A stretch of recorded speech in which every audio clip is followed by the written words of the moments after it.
100 metre এলাকার মধ্যে নির্মিত হয়েছে 6 কোটি টাকার দুটি সেতু। সেতু দুটিতে যানবাহন চলাচলের বালাই না থাকলেও চলছে গোবরের ঘুষি, ধান বা খড় শুকানোর কাজ। রাস্তা না থাকায় 2.5 বছর আগে নির্মিত সেতু দুটি কোনো কাজেই আসছে না।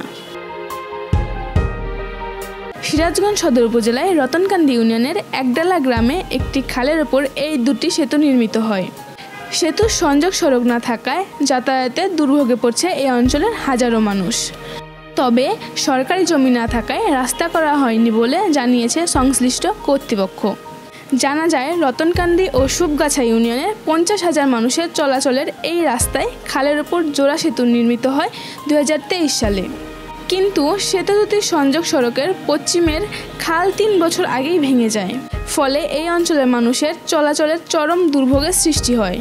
কৃষিপণ্য পরিবহনে ভোগান্তিতে পড়ছে কৃষক, আর নানা বিড়ম্বনার মধ্যে দিয়ে স্কুল কলেজে যাতায়াত করতে হচ্ছে শিক্ষার্থীদের। এইদিকে সেতুর উপর যানবাহন চলাচল না করায় শুকনো হচ্ছে ধান, খড় আর গোবরের ঘুঁটে। এলাকাবাসীর অভিযোগ, বছর ঘুরে মাপজোক হলেও রাস্তাটি নির্মাণ হয় না। বহু সমস্যা, আমরা একটা রোগী না হাসপাতাল যেতে পারি না, কোনো কাঁচা বাজার ঘাট নিয়ে যেতে পারি না, গাড়ি নাই, গাড়ি আসে না, ধান ধুন ভাঙাইতে পারি না, আর বাজার যাওয়ার সমস্যা। আঙ্গ রাস্তা নাই, অসুবিধা। আঙ্গের মধ্যে স্যার আমাদের বাড়ি দূরে ব্রিজ হয়েছে, আমরা গাড়ি ঘোড়া যাবার পাই না। আঙ্গের ইহিনতান অনেকখানি এটা যা গাড়ি চড়া নাগে বাদ করি। এগুলো ধান বিক্রি করার সময় ফসল ঠিক হলে আমরা দাম পাই না। কি আমি যে একটা ব্যাপারী আসতেই চাই না, গাড়ি আসে না, তাহলে হেরাও তো গাড়ি আনলে আমাদের দাম দেবে সঠিক, তো গাড়ি আনতে পারে না, এই কারণে আমাদের দাম কম দেয়। আমরা পরিশ্রমও ঠিকই যায়, খরচাও ঠিকই যায়, কিন্তু আমরা দাম ঠিক হলে পাই না। সরকারের কাছে চাচ্ছি যে আমাদের রাস্তাটা যাতে করে দেয়, তাহলে পরে দুর্ভোগটা আমাদের কমবে একটু।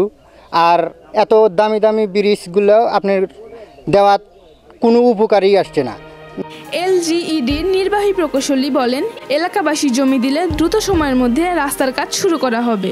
2276 মিটার পাকা আছে এবং শেষে প্রায় 800 মিটার পাকা আছে, কিন্তু মাঝখানে এই ব্রিজের পরে 2276 হতে 2976 মিটার, এই 700 মিটার রাস্তা খালে ভেঙে পড়ে গেছে 3 বছর আগে, যেটা আমি খোঁজ নিলাম, আজকে আমি গিয়েছিলাম সেই জায়গায়।